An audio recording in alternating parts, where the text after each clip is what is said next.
All right, welcome to Reality Tell Your Vision. This is our 7th episode. And I was thinking to myself, I said 7. 7's a powerful number. And I think of seven is something like graduation. And I think when we start to understand what graduation is, we should graduate every day. Graduate the small things. The small things are probably the most important things. And celebrating it is another thing that's different from it, because sometimes people graduate and they think it's just something that you have to do. But when you get to embrace the moment, like right now, we are graduated right now into our 7th episode with an awesome, awesome person that's going to show us what it's like to help people that may not look like they need help. But if you show them a sense of graduation, that's accomplishment. So that's why I always look at things in a sense of let's celebrate, let's have fun, let's enjoy the moment. Whether it's something like, my nephew, he just counted up to 100. And, I was like, well, that's a good number to count up to. Let's try 1,000. Then he gave up. So I said, we're going to start again. We'll count to 110. Then we'll count to 120. And then he started saying, I can probably count to 1,000. That's what we got to do. We got to try the big things we dream about. We sometimes get lost in. But we just enjoy those little simple things and say, that's graduation. That's when we start to see something bigger. So I think with this show, it's a graduation. It's the 7th episode. I hope you guys enjoy it. This will be your turn to enjoy our moment as well, because I'm just so proud that we've lasted this long. All right? And please tune back in to our show. We're going to take a little break, and we're going to introduce our new 7th guest to the show. You tune back in to Urban Nation Radio. Welcome back to Reality Tell Your Vision. As Son of a Cheese has expressed, this is our 7th episode. And 7 is a lucky number. I mean, I was born July 7th. Also, today, for our 7th episode, we have a very, very special guest. And the epitome of what we are trying to do here at Reality Tell Your Vision. People with positive vision that deserve the recognition. We bring them onto our show and give them a platform so they can get the recognition that they deserve because of their positive vision that they possess. And the perfect example, sir, Minister Crank, I am honored to have you on the show today, and your vision has inspired me, myself, and our whole team here today. So I am looking forward to getting deeper in what your vision is and where it came from. So welcome to our show. How are you doing today? I'm great today. I'm feeling great. Great. Okay, well, Minister Crank, please tell the world. I mean, we had a very good phone conversation, and you inspired me through the airways of cell phone. I'm sure you can inspire these people through the airways of radio. Could you tell the audience what exactly your vision is, sir? My vision is to open an all-boys military academy in Detroit to help our young black males achieve the education that they desire and deserve. Mm-hmm. Because I myself, if I would have went to a military academy, I'd have been better off than what I was. I was in special ed all my life. I was told I'll never be anything.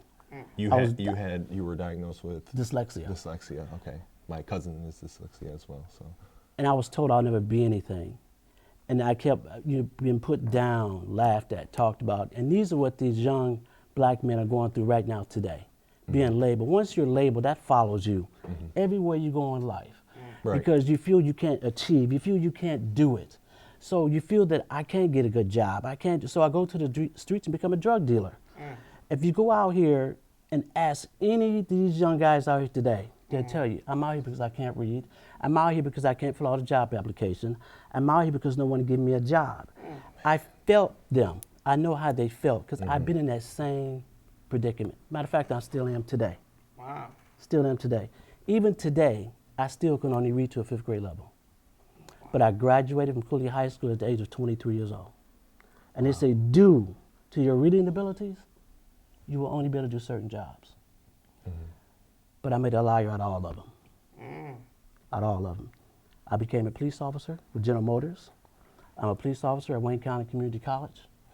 It just tells you if you believe in yourself and not let anyone tell you that you cannot achieve in life, you can. You also have to be willing to change your life. Absolutely. And stand up. Right. And say I could do it. Say I can. And put yourself in an environment with people that believes in you. Now, let me pause you right there because this is a great point that you brought up. I understood the reason why I felt from an outsider perspective, I am from Japan. Well, actually, my father taught me this, is because the reason why Detroit is struggling to get back to where it once was, it's seeking for a leader. But the leader cannot be somebody from the outside. It's got to be somebody that they can relate to. And once people can relate to that leader, they will follow and they will go with the vision that the leader created. And I think that is exactly what you're doing right now. Am I correct? Absolutely, you Yes. are, because I've been there. I've been in their shoes. I know how they Absolutely. feel. I mean, some of the young men I mentor today, you know, I tell them, listen, you have to pull your pants up. You have to understand who you are. Once you understand who you are, you can achieve. Okay. But until you understand who you are, you're not going to achieve in life. If you hang around, if you hang around 7 guys that drink, you'll be the 8th one to take a drink too. Okay. Because you're in that environment. Absolutely. You got. Go ahead. Now, I'm sorry. Now, I can see it's very interesting that you're using an academy, which is great. You're heading it from child rearing, you know, because it seems like you're so much putting parenting as a necessity with your school. When I think of military school, right? Right. So really, the discipline is going to be the mother, the father, going to be there through structure. Right. For your answer, the parents on Saturdays, the parents going to come in and get tutored. We're going to tutor the parents on Saturday to help them build their reading skills up. So when their son bring their homework home, they understand what he's bringing home. Because Oh, wow. most parents cannot help their kids with their homework because they can't read it. Right. That's the problem. So the son will come back to school, or the child will go back to school, homework not completed. Why? Because the parent couldn't help him.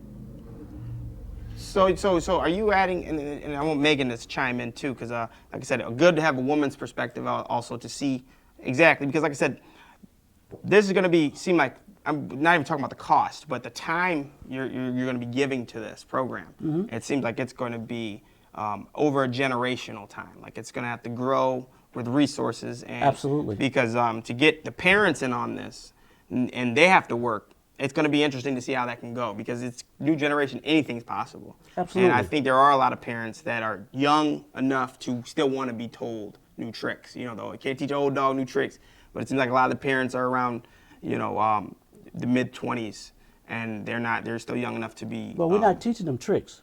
We're gonna help them and guide them in the right direction Right. for their child. Right. See, that's what we're going to do. Because I'm also having a job developer come on board to the team. Because if the parent wants to find a better job, we're going to help them find a better job. If the parent wants to work in the school, we're going to create a job for that parent in the school where she's there with her son. Well, you think the biggest trick is to making them to believe? I don't have to make them believe. Okay. Because You they're did going to it. believe. Because The I'm helping your results. son. You're going to see the results. I don't have to make you believe anything. Just like you said, they want to see a leader. I'm not a leader. Yes, you are. Okay, if you say so. But I see what you're saying. It's not about making them believe. They believe in their son. They believe in their child. That's what they're going to believe in. They're going to say, look at my child. He's doing better in school. He's saying, yes, sir. He's saying, yes, ma'am. He's coming home cleaning his room. And these young men going to school 6 days a week. Oh, wow. 6 days a week. On Saturday, they're going to drill. They're going to run. I'm having a boot camp also. Wow. They're going to run through the boot camp on Saturday. They're going to do rifle drilling training. These young men are going to understand the concept that they can achieve anything they go after. Go ahead. So Megan. what I wanted to know about is how the structure of your military school would be different from regular school, that we're going through now for kids, and how do you think you're going to appeal to the parents to get them involved if parents aren't already involved with Great kids question. at school? Great question. Well, how I'm going to get the parents involved is helping the parent. The parent want to be helped too. It's not about helping the child, it's helping the family. Right. See, we got away from that, helping the family. The family needs help. Because how many families they have dinner together? My exact point. Yeah. They They don't. work or- Because a parent I got 2 jobs. I can't eat with them. Yeah. I got to come home, go to sleep, and go to my next job again. So you have to help the family. And then it all come in play again, because if you look at it today, the family's not what it used to be no more. Right. A lot of fathers are gone. There's no more head of the household no more. That's gone. We have to bring that back. So you're gonna bring that. You're gonna utilize that. I mean, the idea, you're bringing an old tradition, which is community, like a community living sense of making a neighborhood become a neighborhood again, right? And you're gonna do that through influence of the children. So The family. the Yeah. family. I mean, the children are going to be their example, right? The Right. prime example for the parents to buy into it. That's an interesting way to try to get Detroit back to being a family again. I can see that. Because that's gone. On Sundays we're gonna have church on Sundays, and after church we're gonna have family dinner. We're gonna sit at the table and have dinner as a family. And the parents, we're gonna ask the parents, what else can we do to help you as a family? What do you need to survive? What do you need to move forward? Because no one's questions are being asked. Absolutely. And Mr. Craig, correct me if I'm wrong, but in part of your education, does it include, see, when I drive up and down 7 Mile right here, I see, if you stop at a gas station, you see a homeless woman. Somebody that is obviously struggling financially, obviously struggled educationally because she's in the position that she is right now. Right. But yes, she is pregnant. Yes. So not only you're making your life even more difficult by bringing in a responsibility into your life, a huge responsibility in a child, but you're also putting that child in a situation where she's not going to get the education and knowledge that she needs in order to be even more successful than her mother, because the mother cannot, give her that financially information. So, in your teaching, your wisdom that you give to these children, is that one of the things that you specify? You try to be more careful when it comes to having a child come into your life? Well, absolutely. That's why we started with the young men, because it says the man is the head. Right. Once you start changing the young men, things will change automatically. Right. It's just like the earth fixes itself. If something's go wrong with the earth, it fixes itself.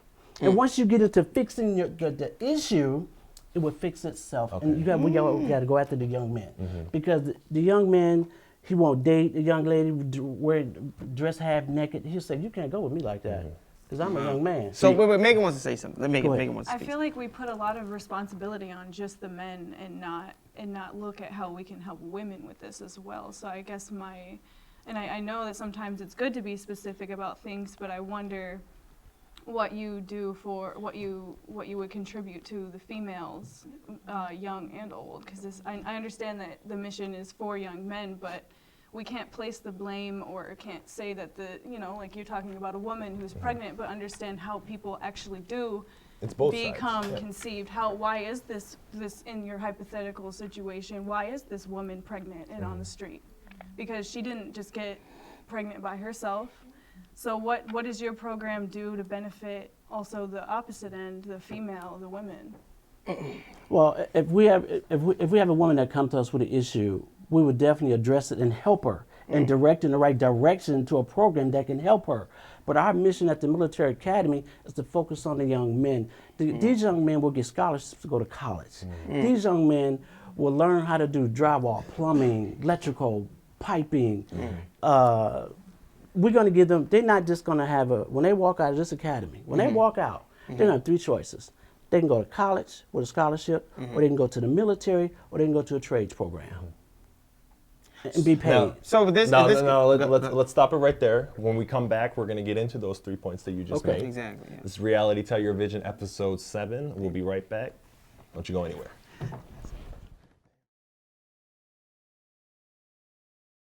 Welcome back to Urban Nation Radio. We are on Reality Tell Your Vision, and we are here with Minister Crank.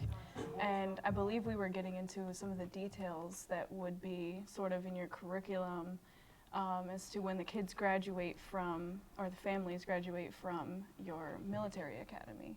So I guess my first question would be, what is your curriculum like? And when the kids do have their 3 options, after school, what are they? What are they? Yeah. Well, the options that they will have, first of all, they're going to have the state required classes. Okay. English, math, science. That's what the state requires. It has to have. Okay. But we're going to give them more extra classes, mentoring classes, how to be a young man, how to tie a tie, how to set a table, how to be a young man. Those are extra things we're going to give. Classes that should be incorporated in high school everywhere. Absolutely. How to be a young man. Yep. How to tie your tie, how to stand tall, how to believe in yourself, stand tall as a tree. Once these young men, when they walk down the hall, they're going to walk down one side of the hall. And they're going to respect each other. Yes, sir, Mr. Jones. Yes, sir, Mr. Johnson. And I'm bringing in 15 retired vets to be mentors in the school. Wow. Retired vets that's going to come in and be mentors to these young men. And these young men are going to have these vets available to them 24 hours a day. If they want to talk to a man, they can pick up the phone and call him. This is Sergeant such and such. What's wrong, young man? I just want to talk to a man. Because these young guys want to talk to a man. They don't want to keep talking to their boy. So will you be? Are you dealing with? I mean, because it seems like the population that you're geared towards is not going to be towards people that are in school or that are in the suburb schools or anything. You're geared towards like the kids that is a no way out type of situation. Like it's either jail, prison, or boot camp. No, this is open for everybody. Okay, because where it seems like for someone to have that type of discipline and like structure, like that's for someone that doesn't have a 2-parent home. No, I disagree. I disagree with that. Well, we asking him though. Shoot, y'all act like y'all part of the group. This is called questions asking him. Y'all act like y'all part of the organization. Shoot, let me ask a question for a second. My question is, so I said, it seems like you're there for parents that don't know how to parent. You're there to teach the children and be like the mother and the father and giving them morals and values and necessities and shooting a gun, all that stuff that we learn in Boy Scouts and all those things you're putting No, right in they're the not school. going to shoot guns. I thought you had rifle training. Drilling, rifle drilling. What does that mean? Rifle drilling. Right. Rifle drilling just makes you drilling with the rifle. You're not shooting the rifle. You're just drilling it. What does that do to help them? Well, basically, it teaches them control. To do the flips, flip it down. It's a routine. Will they use that at a workplace or anything? I'm wondering, the rifle training, I'm thinking y'all going to train them. No, we're not training them to shoot. No. Rifle drilling. It's drilling. They're going to be drilling. They're going to be drilling. Have you ever seen a Army flick? I can't think of that movie. No, I know exactly what you're talking about, Okay. like Major Payne. But I was wondering. Hey, shout out to Major Yeah, Payne. but I'm saying, is this for a sport or is this a job stability? No, not job stability. So what would the rifle drilling do for the Drilling child for to learn? discipline. For discipline.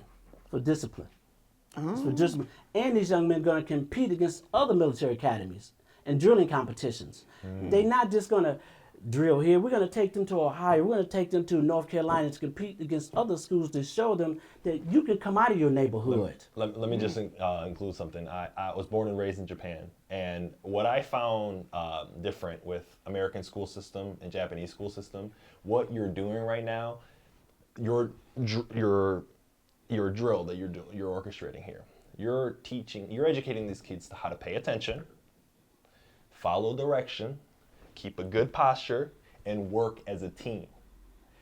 In Japan, we had festivals that we had to attend as a school, or school hosted festivals.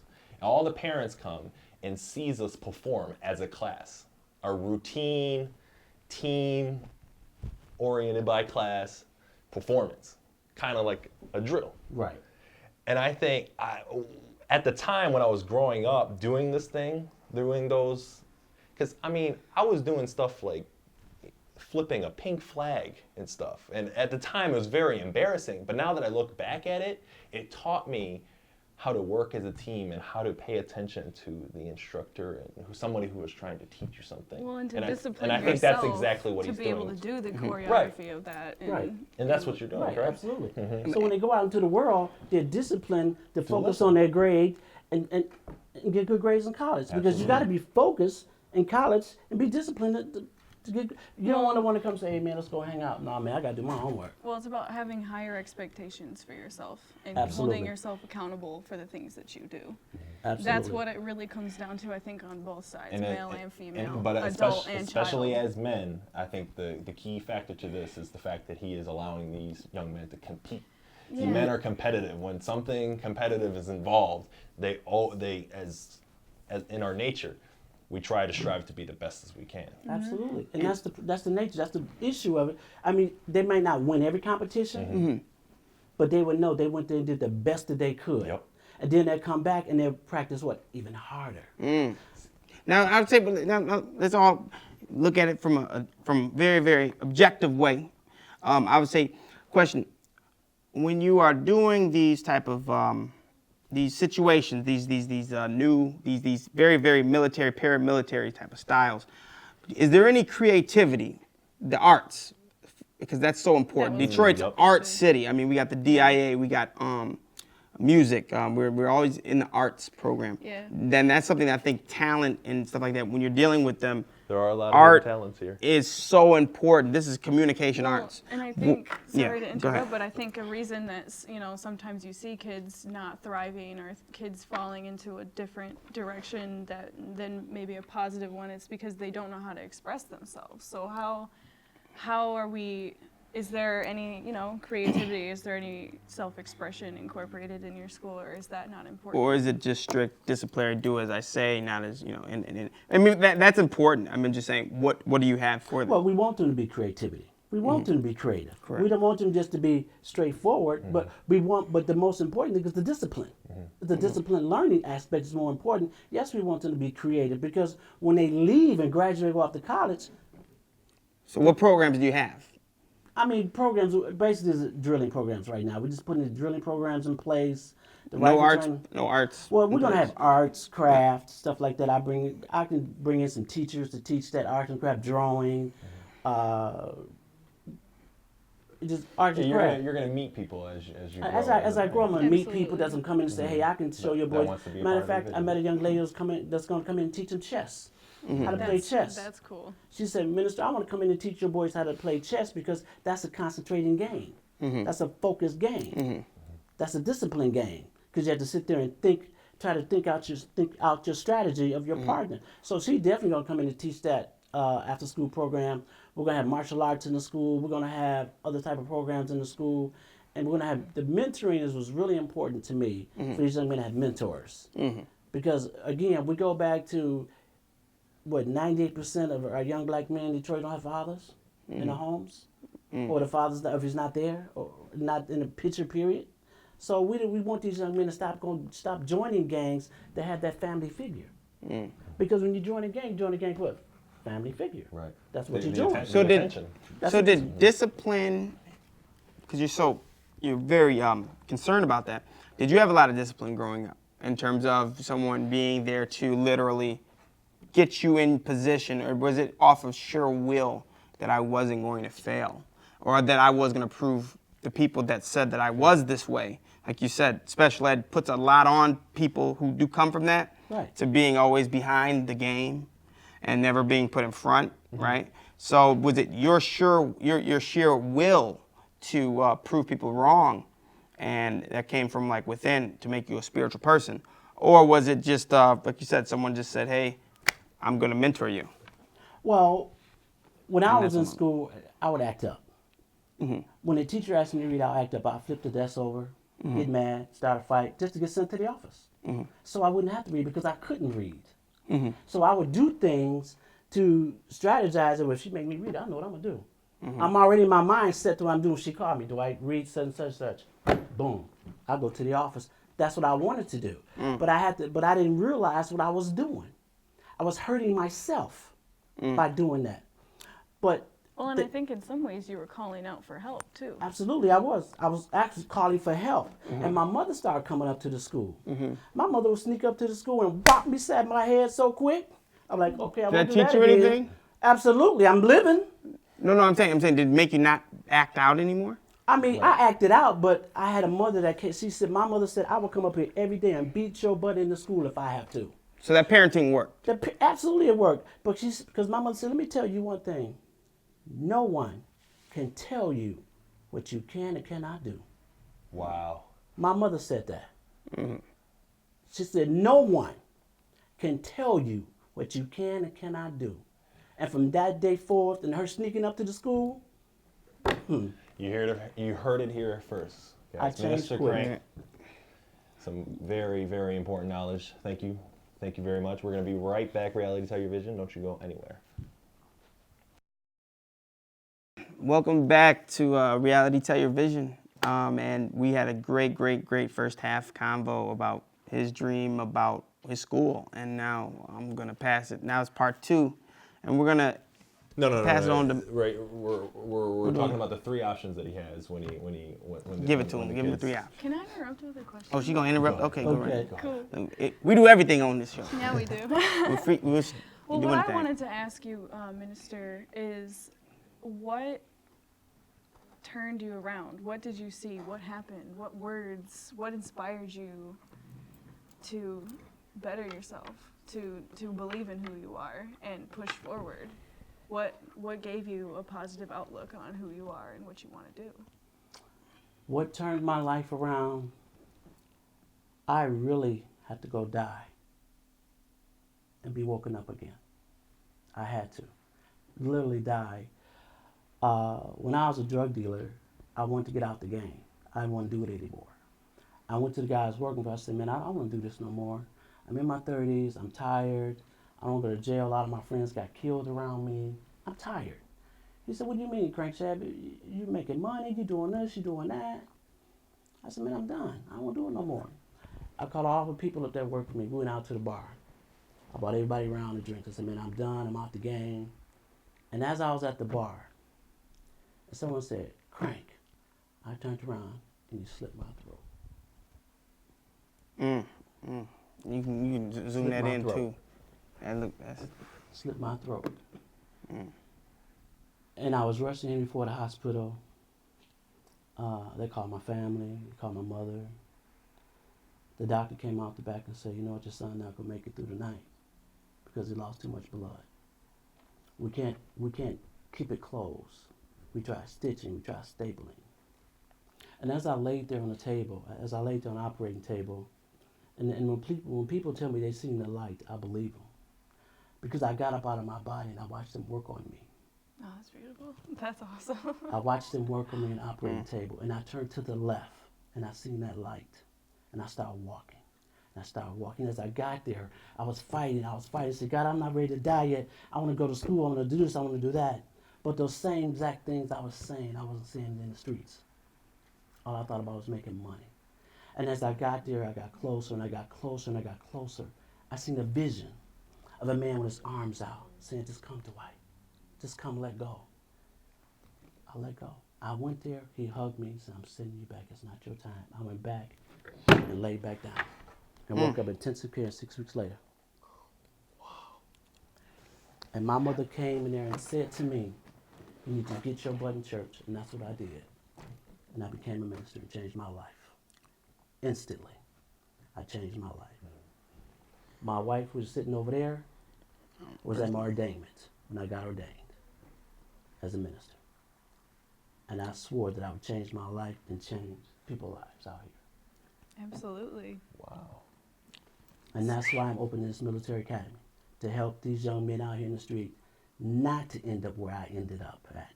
To end up to go to college with a free scholarship, to end up to go to the military if they want to go there, end up to start their own business if that's what they want to do. But first and foremost, they got to believe in themselves. Absolutely. And that's what I'm here to do. I'm not a leader, not at all. I'm doing what he called me to do, and that's it. That's a true, I say that's a true sign of being a student and following something. And sometimes when people come to you with, all the things you can't do and never find out what you can do, and then you go ahead and you just do it, it's got to take something like that to do that. And like I said, I really, like I said, that's a story, like I said, I think that we all can really try to empathize, because I think to us, we have to go through trials. But yours was really serious in a sense. I mean, you have to go through that process of going through life-changing events to graduate from something. Absolutely. And you graduated into believing in self. And I have a PhD. You have a PhD in it, and so that's why you're teaching us right now. That's leadership, is to say you're going to go ahead and you're going to come from something like that and tell your story. And that's an amazing thing. That's true leadership, is to be that open about it, to say you were drug dealing, then you jump from drug dealing to being a pastor. That's true leadership. Well, so now, I mean, I guess what I would want to know is what are you doing now? Like, are you in the process of starting up this academy, or are you? How can we help? Are you planning, and exactly how can people get involved? You know, because you're speaking out about your vision, and you know, we're talking about how we need to operate as a family and bring people together. So how can people help? What are you doing now? And What's the future? What's the future? Well, we always need help. I would like people to come on as the donators. I'm looking for a fundraising team. I need a fundraising team to put together. I need a PR team to be put together, a marketing team to put together, because the more people see this, the more donations we will get. I mean, people call me all the time, well, I don't have any money, Dwight, to give you. I said, I didn't ask for any money. I asked you to share my video. Right. If you share my video, if we get over 1 million people to see this video, money will come to us. Money will come in droves to us, because what we're doing is a need. What we're doing. If I can get volunteers on board to say, hey, I don't mind. Let me be a part of your vision. Let me come. You know, let's sit down and strategize how we can raise money to buy the school. Let's strategize how we can raise money to do A, B, C, and D. Right now, I have an all men's ministry too. I'm in the process. I'm asking 10,000 men to join my ministry. That's So awesome. we can open our first men's ministry credit union. So we can help people start their own business. You can come to us and say, hey, I have a business plan. We sit and look at your business plan. We say, okay, this is what you want to do. We'll partner with you for 2 years. If you say you need $40,000, we'll give you 20. You show us how you pay it back on time, we'll release the other 20 to you. Because now I just helped you start your business. Now I can help him. Now I can help him. I can help her. Now we can help everybody, because once we all have our own business, you know how much more we can do in the community? I can come to you and I say, hey man, can I borrow 50,000? Or I can call you up and say, you know what, in the Cooley High area, we want to buy 100 houses, but I need you guys to partner with me. If they're not any good, let's tear them down and rebuild brand new ones, and put those same families that's going to the military academy in those homes in that community, where their sons can walk to school together in their Army fatigues every day. Wouldn't that just be beautiful? That is beautiful. Wouldn't that be beautiful? And Yeah, I mean, I I think think that is why your title, Powerful Men of Destiny, just it speaks for itself. Your title Absolutely. is so right on, and you've experienced so much, obviously, to the point where you were blink of passing, you know, of dying. Death, absolutely. But and that inspired you to do what you're doing today. Was there any moment soon after that, or even recently, that made you proud of, or just gave you the satisfaction of, okay, I knew what I had to do, and I did it in this situation? Is there any episodes that you can share to the viewers regarding that? Wow. I knew I had something to do, and I just stepped out on faith and did it. I didn't care what anybody said. I didn't care if I had help. I didn't care if anybody believed in me. I stepped out on faith because I knew what I was doing was a need. Yes. And I'm going to continue to walk that way, walk straight and do what I'm supposed to do, because once you start walking in your faith, you will do it, because no one is your dream. Everyone at this table has a dream. Do we not? Yes. we do. Absolutely. Everybody have a dream. I can't come tell you how to walk in your dream. I can't tell you how to walk in your dream, but I can walk with you Right. in your dream Right. and say, I'm going to help you with your dream. And that's what we got to get back to, is working together as a community and as people, helping each other's dreams. Because if I help you, you can help 10 more people, and it goes on and on and on. And then these kids will say, well, look what they're doing. They got their own credit union, they're buying houses. Now we're giving jobs to the young kids in the community. Hey, shovel that snow, cut that grass. Now we just created a business for the young men, their own business. What we have to get back is teaching Arthur to own your own business. Now, To own your own business. How to work for Now- yourself. Now, like I said, something that's probably can like interest you. Detroit is if you don't, you notice, it's a melting pot. I mean, it's a salad. I mean, there's so many different ethnicities. It's really growing Lots in of that beliefs, aspect. too. A lot of different beliefs, a lot of different religions, Cultures, and they all different have the cultures.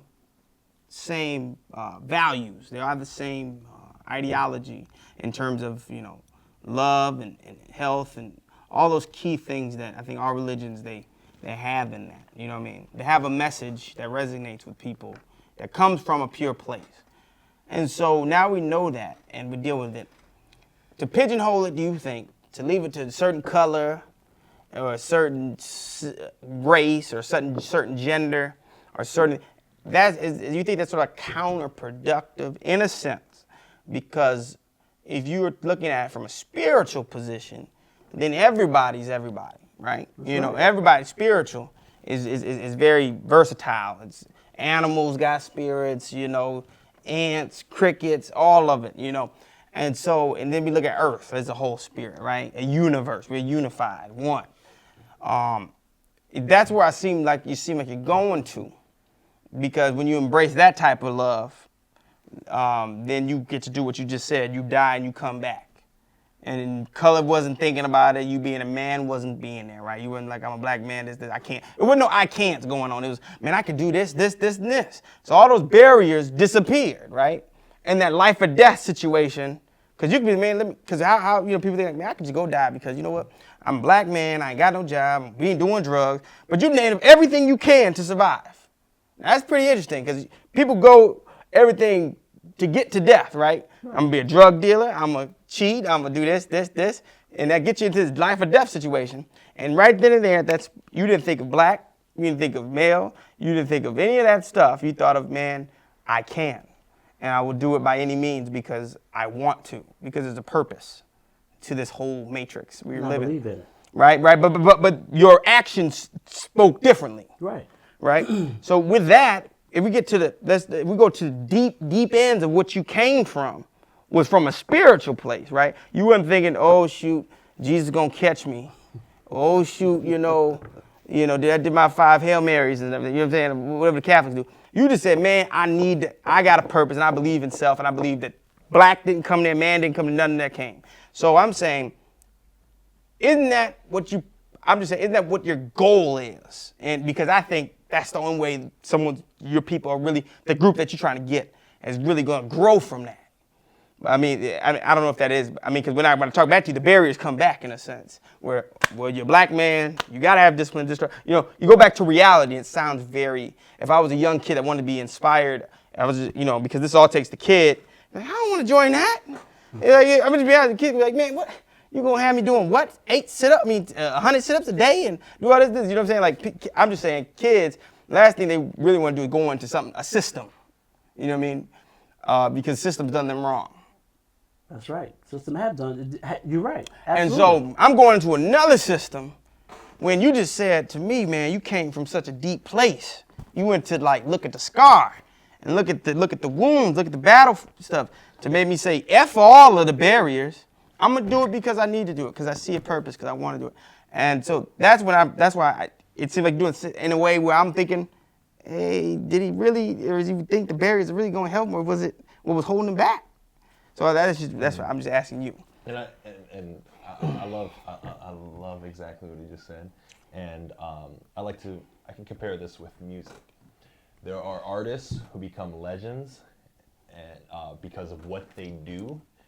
And there are artists that become legends because of the amount of exposure, popularity-wise. But I think a true legend is based on what they do. Yep. And what you're doing is so beautiful, so positive. And as much as you don't want to call yourself a leader, you're taking a very, very important leadership role in this city right now. And I just wanted to give you every ounce of my respect towards you because you deserve it today. Thank you very much. Now we'll be right back. Reality Tell Your Vision. Don't you go anywhere. Welcome back to Reality Tell Your Vision. And we're wrapping up. And I think I would like to ask one very good question that I was thinking about was, you've been doing this for quite some time in terms of just coming from, how many years specific have you been doing this? I've been working on this process about 3 years. 3 years, 3 years.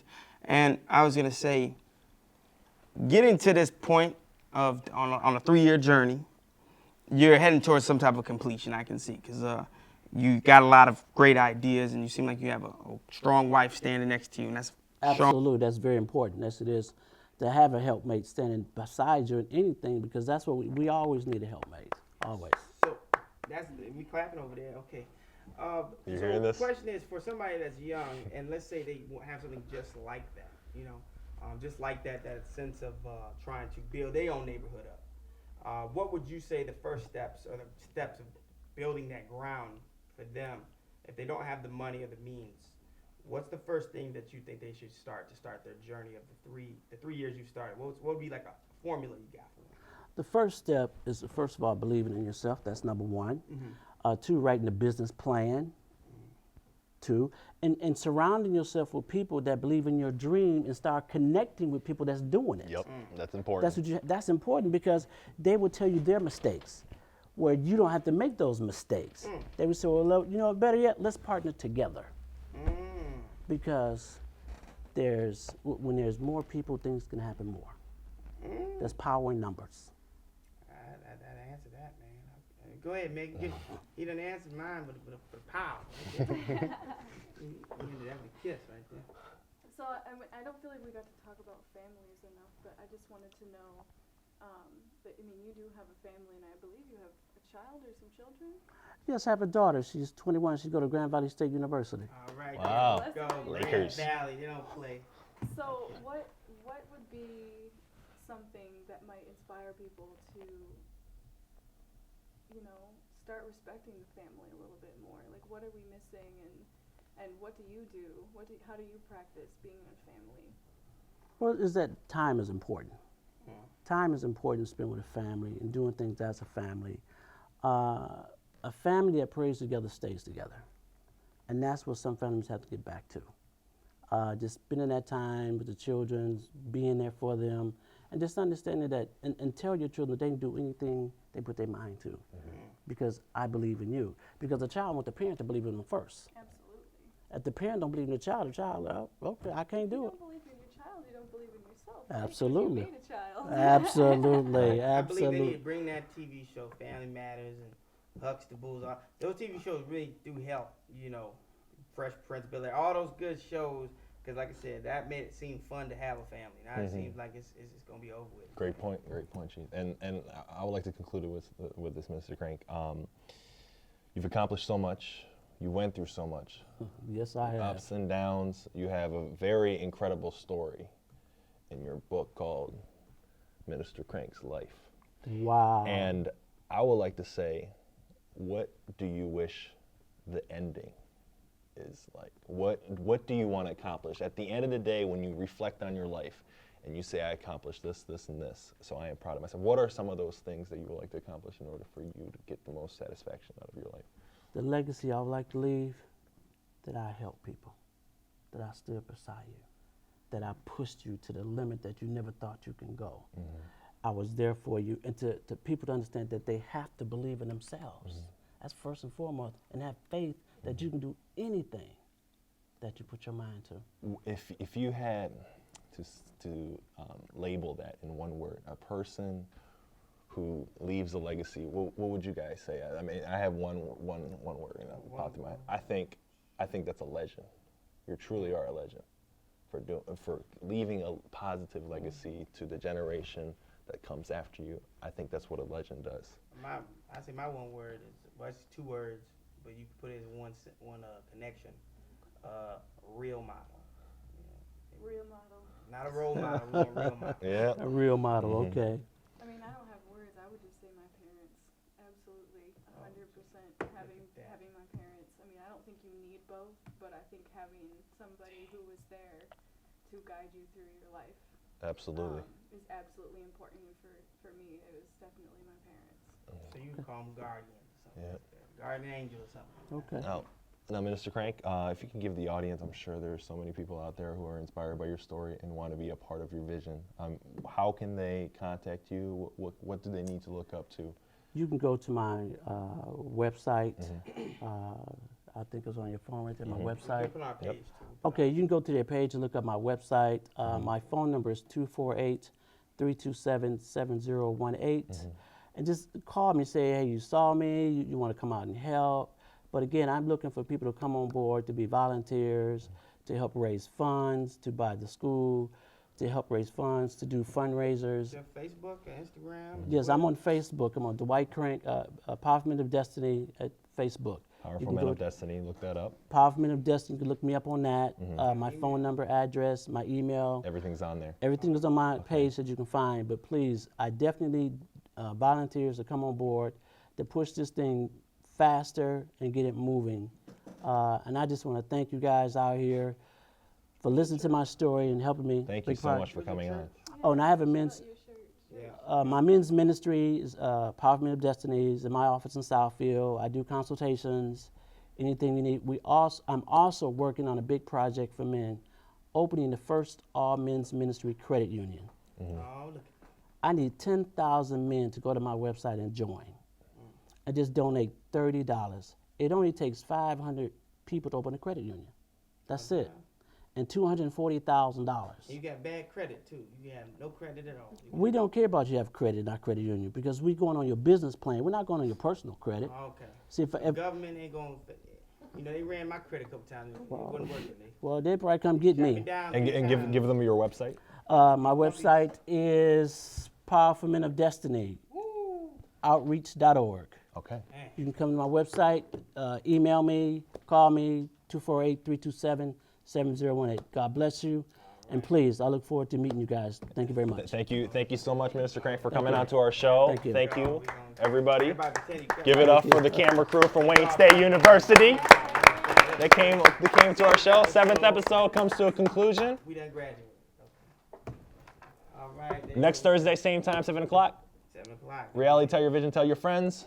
Also, look up Powerful Men of Destiny while you're on Facebook. I know everybody has one. 7 o'clock next week, Thursday. See you guys later. Have a good night.